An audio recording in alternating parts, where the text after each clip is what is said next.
Hello అండి, అందరికీ నమస్కారం. మా కిచెన్కి స్వాగతం. ఈరోజు కూడా మరో మంచి రెసిపీతో వచ్చానండి. అదే పండు చేప ఎగురండి. ఇది చాలా చాలా టేస్టీగా ఉంటుంది. చాలామంది చాలా ఇష్టంగా తింటారు కూడా. చేప అనేది గోదావరిలో పడుతుందండి. మాకు దగ్గరలో గోదావరి ఉంది. గోదావరి నుంచి తెచ్చారండి. ఫ్రెష్గా తెచ్చారండి. ఈ కర్రీ ఎలా చేయాలో ఈ వీడియోలో చూపిస్తాను.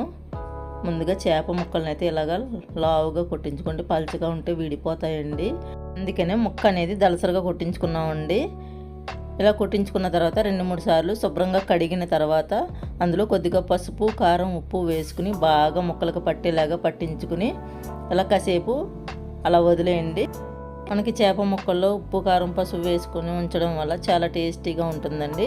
ఇప్పుడు 2 ఉల్లిపాయలని చిన్న ముక్కలుగా కట్ చేసుకుని మిక్సీ గిన్నెలో వేసుకుంటున్నాను. అలాగే 2 స్పూన్లు ధనియాల పొడిని కూడా వేసుకుంటున్నాను. ధనియాలు అయితే తొందరగా నలగొని ధనియాల పొడిని వేసుకున్నానండి.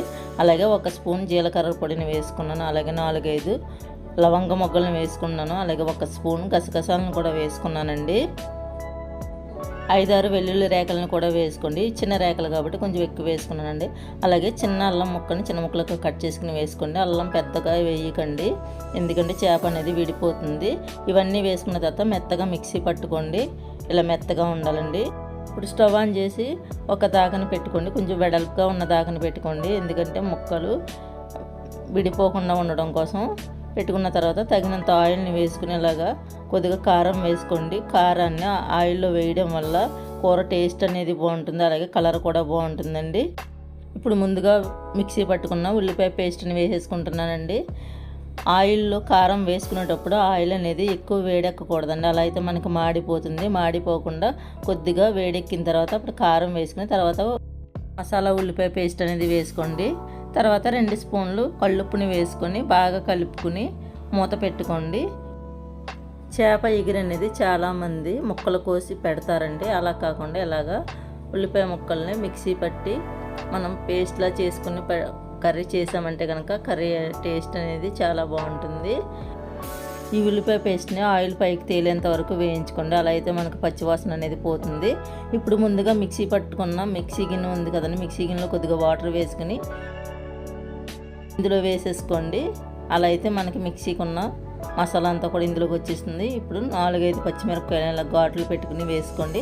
అలాగే 2 రెమ్మల కరివేపాకును కూడా కడిగి వేసుకోండి. ఇలా వేసుకున్న తర్వాత ఒకసారి కలిపేసి మూత పెట్టేసుకోండి.